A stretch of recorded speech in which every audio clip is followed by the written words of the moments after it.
तो इसे जनादेश समझा जाए या नहीं? नहीं, जनादेश तो नहीं है, लेकिन इस मानी में समझा जाए कि अब इनको दूसरे पक्ष को बहुत सावधान होना पड़ेगा। विपक्ष की एक दिक्कत है, बीजेपी 24 घंटे पॉलिटिक्स करती है, उसके दर्जनों अनुषांगिक संगठन हैं जो काम करते हैं। विपक्ष के लोग एक दिन पॉलिटिक्स करते हैं बड़े आराम से। इससे बीजेपी से नहीं लड़ा जा सकता। बीजेपी से वो लड़ेगा जो सड़क पे रहेगा, संघर्ष में रहेगा। हालांकि मैं ये मानता हूँ कि केजरीवाल और इनके साथियों में एरोगेंस बहुत आ गई थी। हो सकता है लोग उससे चिढ़ के हरा दिया हो उन्होंने, लेकिन बीजेपी के पक्ष में कोई वातावरण नहीं था। तो क्या बीजेपी ने यहाँ पर भी कोई खेला कर दिया है? अब पता नहीं, वो एक्सपर्ट हो गए इसमें, तो कुछ ना कुछ कर लिया होगा जो हमारी। लेकिन आम आदमी पार्टी जिस तरीके के बड़े बड़े घोषणाएं इस चुनाव में करती दिखाई दी, और यहाँ तक कि चैलेंज करती दिखाई दी कि अगर मोदी को कोई हरा सकता है तो वो अरविंद केजरीवाल, क्या उसी का खामियाजा यहाँ? एग्जैक्टली उसी का खामियाजा होगा। जो लोग उस भगदड़ में मारे गए उन लोगों को कहते हैं कि मोक्ष मिल गया है। वो लोग अब वो खुद मोक्ष क्यों नहीं ले लेते बाबा जी? भाई उसमें 100 से कम लोग नहीं मरे जो मेरी जानकारी है, और इन्होंने 30 लोग बताए हैं, वो भी आइडेंटिफाई नहीं किए हैं।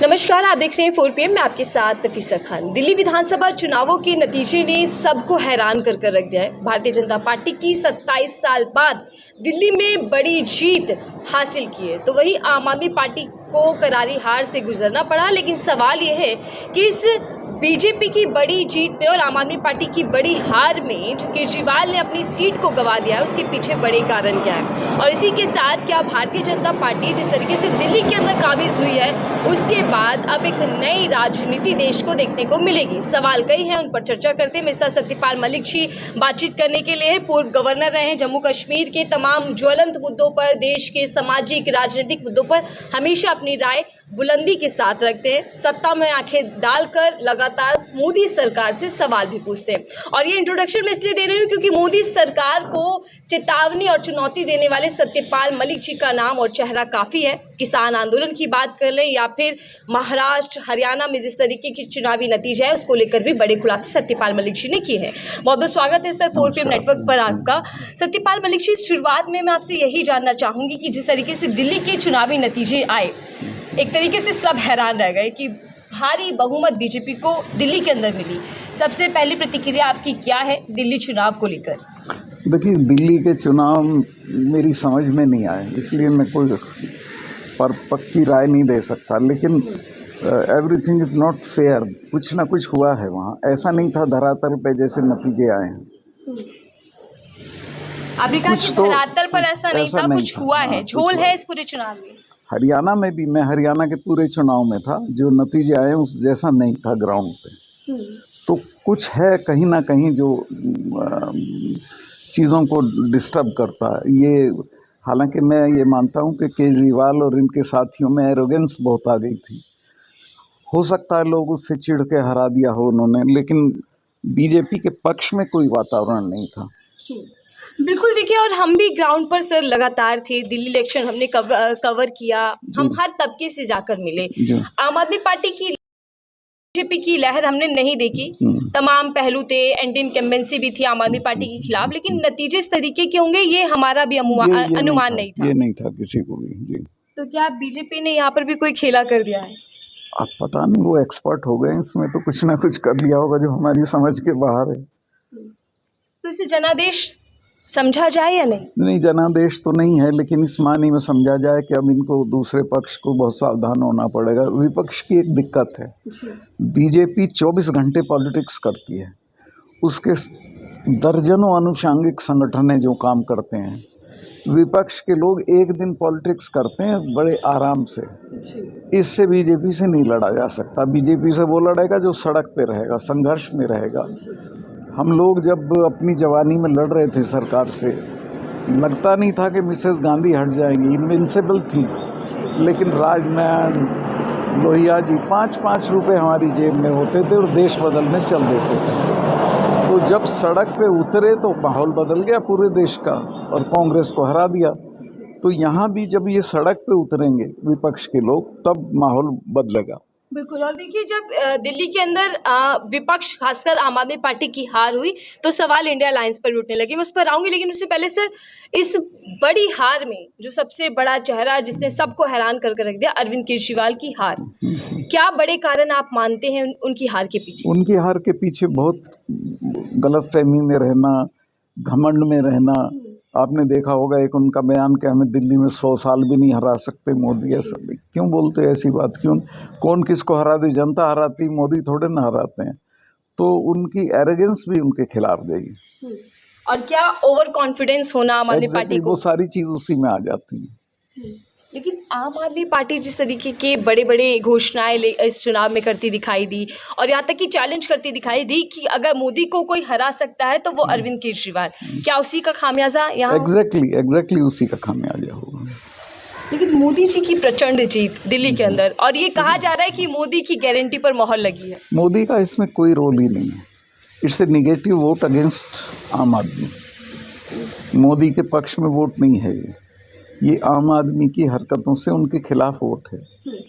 सर, जब से दिल्ली के अंदर चुनावी नतीजे आए तो एक और बात बड़ी तेजी से चर्चाओं में आ गई कि आम आदमी पार्टी की हार में, बीजेपी की जीत में कांग्रेस का हाथ शामिल है।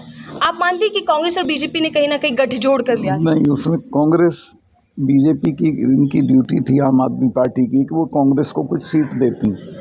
तो कांग्रेस तो पार्टी चला रहे हैं अपनी, वो तो लड़ेंगे। तो उनको जितने वोट मिले हैं उससे कम अंतर से ये लोग हारे हैं। अगर वो न लड़ते तो ये नहीं हारते।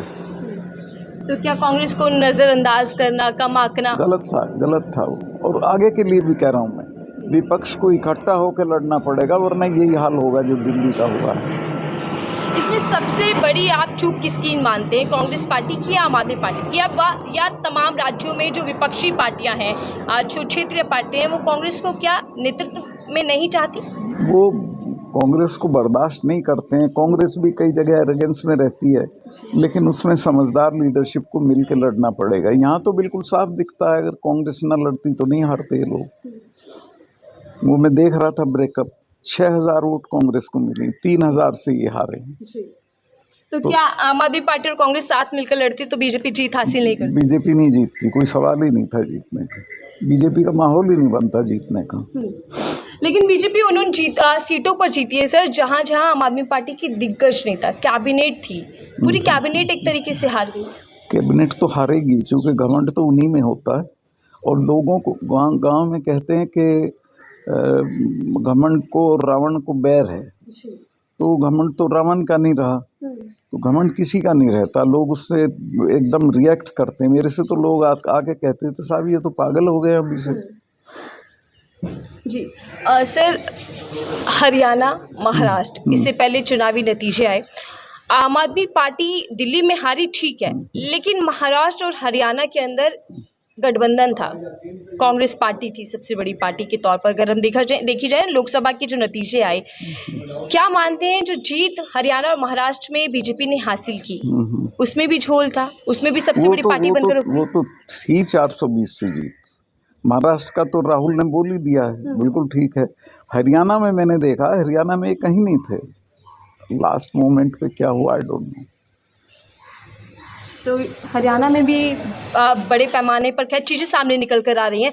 और आपने महाराष्ट्र की बात की, महाराष्ट्र के अंदर भी राहुल गांधी ने पॉइंट उठाए हैं सर, कई जो वोटर लिस्ट है उसमें गड़बड़ी हुई, और दिल्ली के अंदर भी ये पूरी सुर्खियों में आया था। आम आदमी पार्टी ने भी कहा था कि वोटर लिस्ट में धांधली हो रही है। तो आप मानते हैं कि वही बड़ा पैमाना रहा दिल्ली चुनाव में? वो बड़े पैमाने पे वो इशू है, वो है उसकी अपोजिशन को इकट्ठा होकर टेक केयर करना पड़ेगा। अब अपोजिशन की दिक्कत ये कि वो 12 महीने में 11 महीने तफरी करेंगे और 1 महीना फिर एक्टिव होंगे, ऐसे नहीं बनता। आपको रोज़ सड़क पर रहना पड़ेगा। जैसे मोदी जी यमुना मैया की जय करके गए और पूर्वांचली की ओर इशारा कर गए। मोदी जी तो कलाकार आदमी हैं। अब मैं देख रहा था उनका, वो छात्रों के साथ रूबरू थे, खुद कोई इम्तहान नहीं दिया, वो छात्रों को टिप्स दे रहे हैं। वो तो बताएं मैंने कौन कौन से इम्तहान पास किए हैं। तो इस देश में धोखाधड़ी बहुत चलती है। सर, दिल्ली के बाद बिहार में चुनाव हैं और अब इंडिया गठबंधन को लेकर ज़्यादा चर्चाएं हो गई, और आपने कई बार भी इंडिया गठबंधन को लेकर अपनी राय रखी है, बयान दिए हैं। आप क्या मानते हैं कि इंडिया गठबंधन को अपनी रणनीति बदलनी चाहिए और मजबूती के साथ आना चाहिए, और नेतृत्व किसको करना चाहिए? जो उसमें इफेक्टिव लोग हैं उनको करना चाहिए। लालू अगर सबको इकट्ठा करेंगे तो लोग हो जाएंगे अराउंड तेजस्वी, और वहाँ इनको नहीं जीतने देंगे। लेकिन नीतीश का कुछ गड़बड़ हो गया। एक जगह मैं देख रहा था, गांधी जी की पुण्यतिथि पे मीटिंग हो रही है, उसमें ताली बजाने लगे वो खड़े होके, लोगों ने रोका सब। तो उनका कुछ मेंटल भी गड़बड़ है। लेकिन वो एक बात दावे से कहते हैं कि ना अब इधर जाऊंगा ना उधर जाऊंगा, अब यही रहूंगा। हाँ, अच्छी बात है, अगर नहीं रहे तो मेरे मित्र हैं पुराने, मुझे बड़ी तकलीफ होती है उनकी जो रेपुटेशन बन गई है उसको देख के। बीजेपी को लेकर आप क्या कहेंगे सर? दिल्ली में भी हमने देखा एक भी मुस्लिम उम्मीदवार को टिकट नहीं दिया। बीजेपी सबके साथ सबके विकास की बात करती है, लेकिन क्या बीजेपी ने सांप्रदायिकता को ही राष्ट्रवाद समझ लिया? वो तो ऐसा ही समझते हैं, लेकिन ऐसा है नहीं। सांप्रदायिकता राष्ट्रवाद नहीं है। इस देश में राष्ट्रवाद सबका मिला जुला है। जी, एक और चर्चा सर, महाकुंभ को लेकर क्या राय देना चाहेंगे? क्योंकि बड़ा प्रचार किया गया, अभी मोदी जी डुबकी भी लगा कर आए हैं तब जब दिल्ली के नतीजे आए थे, वोटिंग हो रही। महाकुंभ के बारे में मेरे एक मित्र ने कहा कि महाकुंभ का जितना राजनीतिक दुरुपयोग हो सकता था वो इन्होंने सक्सेसफुली कर लिया। सारी दुनिया में हिंदू सेंटिमेंट जगा दिया महाकुंभ के माध्यम से। महाकुंभ का इससे मतलब थोड़ा नहीं था। महाकुंभ को तो पंडित नेहरू ने अपनी किताब में लिखा है कि लोग चले आ रहे हैं गट्टर सर पे रखे हुए, पुरानी आस्था है लोगों की, तो इसमें कहीं हिंदुत्व नहीं था। लेकिन इन्होंने उसका हिंदुत्व के उभार का उसको सवाल बना दिया। अब हर आदमी मरा जा रहा, मैं भी महाकुंभ में जाऊंगा। 12-12 किलोमीटर के जाम लगे हुए हैं अराउंड प्रयागराज। तो ये too much of exploitation sentiment है। और बाबा जी कहते हैं कि जो डुबकी नहीं लगाएगा वो देश विरोधी है। जो लोग उस पूरी हिंसा में, माफ़ कीजिएगा, जो लोग उस भगदड़ में मारे गए उन लोगों को कहते हैं कि मोक्ष मिल गया है। वो लोग अब वो खुद मोक्ष क्यों नहीं ले लेते बाबा जी? भाई उसमें 100 से कम लोग नहीं मरे जो मेरी जानकारी है, और इन्होंने 30 लोग बताए हैं, वो भी आइडेंटिफाई नहीं किए हैं। बदइंतज़ामी की लिमिट थी वहाँ। सोते हुए लोगों पे लोग चलते रहे, वो मरते रहे, सांस घुटता रहा। There was no police around. वो बहुत बुरा काम हुआ है। सर, एक और खबर जो अब सामने आ रही है कि राहुल गांधी को लेकर शंकराचार्य जो हैं, धर्मगुरु, साधु संत, ये मांग कर रहे हैं कि राहुल गांधी को हिंदू धर्म से बाहर कर देना चाहिए, क्योंकि वो बयान ऐसे देते हैं जो हिंदू धर्म के विरोध में है। मैंने तो कोई बयान उनका हिंदू धर्म के विरोध में देखा नहीं है। He is talking all sensible things. I support him. लेकिन मनुस्मृति को लेकर जो बीजेपी जिस तरीके से आती है बचाव में, और ये कहती है कि राहुल गांधी जो हैं वो नकली हिंदू हैं, चाहे वो संसद में पोस्टर लेकर। मनुस्मृति पे तो मेरी भी वही ओपिनियन है। मैं मनुस्मृति का फॉलोअर नहीं हूँ, क्योंकि मनुस्मृति जो है वो हिंदू समाज की जड़ता को बढ़ाती है। वो कोई प्रोग्रेसिव ग्रंथ नहीं है। और क्या बीजेपी उसी मनुस्मृति को लागू करना चाहती है? बीजेपी तो उससे भी बुरा जो कोई हो सकेगा वो लागू करना चाहेंगे। क्या लिमिट आप बीजेपी की देखते हैं? ये थोड़ा बहुत होता है वक्त के साथ। मिसेस गांधी का भी कभी जलवा हुआ था, फिर पता भी नहीं चला। ये बीजेपी का भी होना है। 2-4 साल लगेंगे, अपने आप हो जाएगा। देखिए, प्रकृति सबका इंतज़ाम करती है, कुदरत करती है, लेकिन वो आदमी के करने से नहीं होता। लेकिन सर, जिस तरीके से लोकसभा के नतीजे आए थे, हमने देखा कि बीजेपी का कॉन्फिडेंस टूटा। सत्ता में ज़रूर आई, लेकिन वो जीत हार के बराबर थी। वो हार ही थी। उसमें तो अगर ये 2 पार्टियां बाहर से न सपोर्ट करें तो सरकार के बाहर थी बीजेपी। तो अगर तेलुगु देशम और जी सर, एक और पार्टी थी ना, नीतीश वाली शायद, ये लोग ना सपोर्ट करें, हाँ, चंद्रबाबू नायडू ना सपोर्ट करें तो कुछ होता ही नहीं। और मणिपुर सर, मणिपुर को लेकर भी खबरें ये आई सामने कि सर अचानक से 21 महीने जब हिंसा में मणिपुर जलता रहा और तकरीबन 250 लोगों की जान वहां चली गई, तब जाकर आज मुख्यमंत्री जी वहां से इस्तीफा दे देते हैं अमित शाह जी की मुलाकात के बाद। मुख्यमंत्री को तो मजबूरन इस्तीफा देना पड़ा क्योंकि उनके पास नंबर नहीं था। दूसरे, मणिपुर में प्रधानमंत्री क्यों नहीं गए आज तक? वहाँ मेरी जानकारी ये है कि इन्होंने ही झगड़ा कराया। वहाँ दो संप्रदाय हैं, 50-50 डिवीजन है पूरी आबादी में, ये एक के साथ खड़े हैं। गवर्नर जब जम्मू कश्मीर में थे आप, तब भी आपने बड़े खुलासे किए। दिल्ली चुनाव आप मानते हैं कि पूरी तरीके से इसमें झोल हुआ, इसमें धांधली? मैं इसको पूरी तरह झोल नहीं मानता। इसमें इनकी भी गलती है, केजरीवाल की भी गलती है, इनकी नाअहलियत है, आलस है, लेकिन ये पूरी तरह स्वस्थ नहीं है चुनाव। ठीक है। और आगे जो अब बिहार का चुनाव है उसको लेकर कोई मेरा सब जगह के बारे में ये निवेदन है कि अपोजिशन को 24 घंटे पॉलिटिक्स करना चाहिए जैसे बीजेपी करती है, वरना ये बीजेपी से नहीं लड़ पाएंगे। मैं सिर्फ एक आखिरी सवाल ले रही हूँ, क्योंकि दिल्ली, महाराष्ट्र और हरियाणा हर जगह एक नारा दिखाई दिया बीजेपी का, बटेंगे कटेंगे। वो नारा यहाँ पर भी दिया गया, भले ही उस पैमाने पर, बड़े लेवल पर नहीं दिया गया। यहाँ उस नारे का कोई असर नहीं था और सबको पता है ये क्यों नारा दिया जा रहा है। लोग, हिंदू बहुत लिबरल सोसाइटी है, हिंदू इस तरह रिएक्ट नहीं करता जैसे बीजेपी चाहती वो रिएक्ट करे।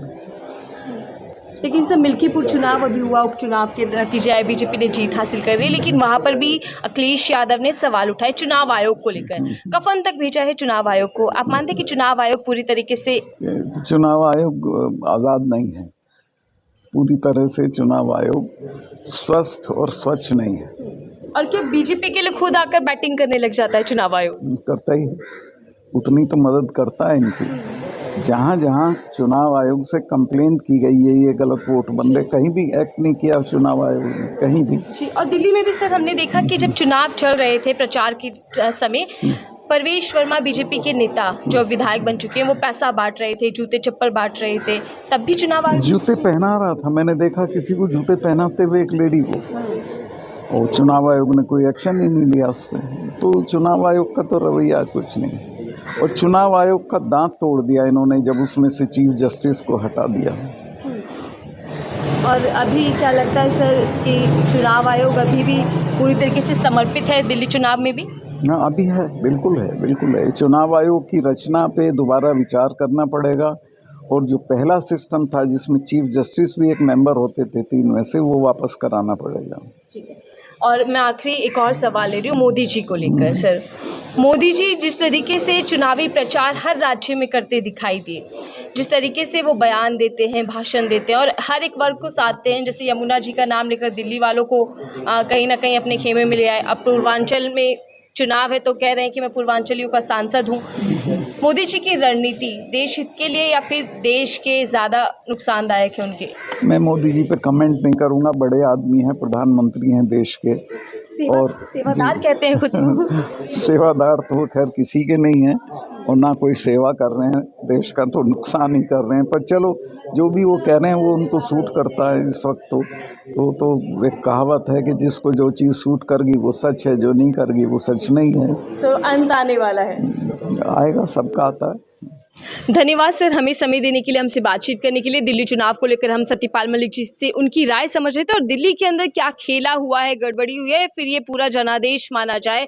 क्या आपकी राय साझा कीजिएगा। देखते रहिए 4PM, मैं थी आपके साथ नफीसा खान।